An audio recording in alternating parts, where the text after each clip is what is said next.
Let's talk about the plant tissues. ये bio का topic है, बहुत इंपॉर्टेंट है, बहुत सारे एग्जाम में आता भी है। तो प्लांट टिश्यू जो है वो दो पार्ट्स में डिवाइडेड है, meristematic tissue and permanent tissue. Meristematic tissue की अगर हम बात करते हैं तो इसमें हमेशा सेल डिवीज़न होता है और वैक्यूल्स नहीं होते हैं मेरिस्टेमेटिक टिश्यू में। और ये तीन टाइप का होता है, apical tissue, intercalary tissue and lateral tissue. Apical tissue जो है टिप्स और जो फुट है इसको बढ़ाने में हेल्प करता है। इंटर कैलोरी जो है ये मिडिल पार्ट को बढ़ाने में हेल्प करता है, शुगर कैन का एग्जांपल ले सकते हैं। और लेटरल टिश्यू जो है वो मोटापा बढ़ाने में हेल्प करता है। देन परमानेंट टिश्यू की बात अगर हम बात करते हैं तो ये भी दो पार्ट्स में डिवाइडेड है, complex tissue and simple tissue में। तो जो कॉम्प्लेक्स टिश्यू है उसकी बात करते हैं पहले। तो इसमें मोर देन वन सेल्स से मिलके ये बना होता है। कॉम्प्लेक्स टिश्यू भी दो तरह का होता है, जाइलम एंड फ्लोएम। जो जाइलम है वो हेल्प करता है पानी और मिनरल्स, वाटर एंड मिनरल्स को ट्रांसपोर्ट करने में प्लांट के लिए। तो ये हमेशा वन वे ट्रांसपोर्टेशन होता है, रूट्स से ब्रांच तक ही जाएगा। फिर फ्लोएम की बात करें तो ये फूड, फ्लोएम मतलब फूड की ट्रांसपोर्टेशन में हेल्प करता है। ये टू वे प्रोसेस है, मतलब roots to branches and branches to roots दोनों हो सकता है। फिर अब बात करते हैं सिंपल टिश्यूज़ के बारे में। यहाँ पे सिर्फ वन टाइप ऑफ सेल्स होते हैं इन टिश्यूज़ में। तो 5 तरह के टिश्यूज़ हैं। तो पेरेन्काइमा जो है ये हेल्प करता है स्टोरेज में, कोलेनकाइमा हेल्प करता है फ्लेक्सिबिलिटी में, क्लोरेनकाइमा क्लोरोफिल से याद कर सकते हैं फूड प्रोडक्शन में, फोटोसिंथेसिस प्रोसेस में क्लोरोफिल हेल्प करता है, तो क्लोरेनकाइमा हो गया।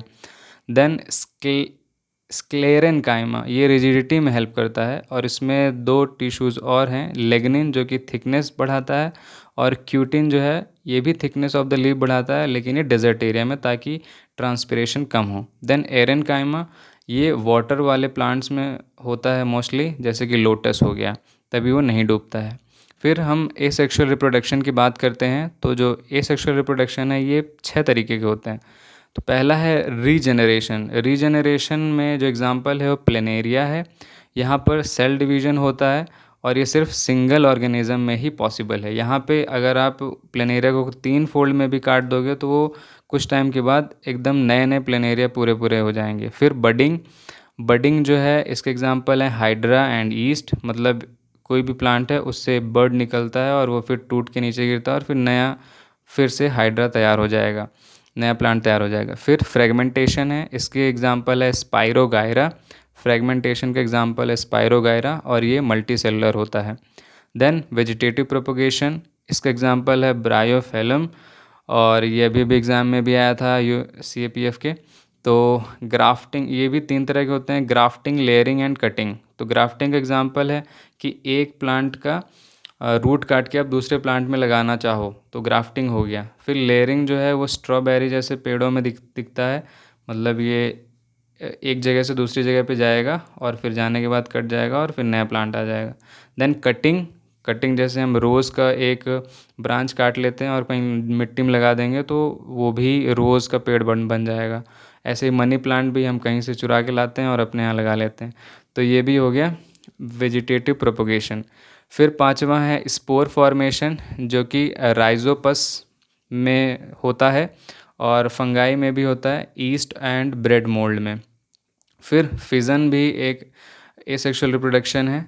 ये भी इसके एग्जांपल्स हैं अमीबा, बैक्टीरिया, प्रोटोजोआ एंड लेशमानिया। तो फिजन जो है वो बाइनरी होता है और मल्टीपल भी होता है। बाइनरी मतलब 2 में होना, तो अमीबा, बैक्टीरिया, प्रोटोजोआ, लेशमानिया ये बाइनरी फिजन है।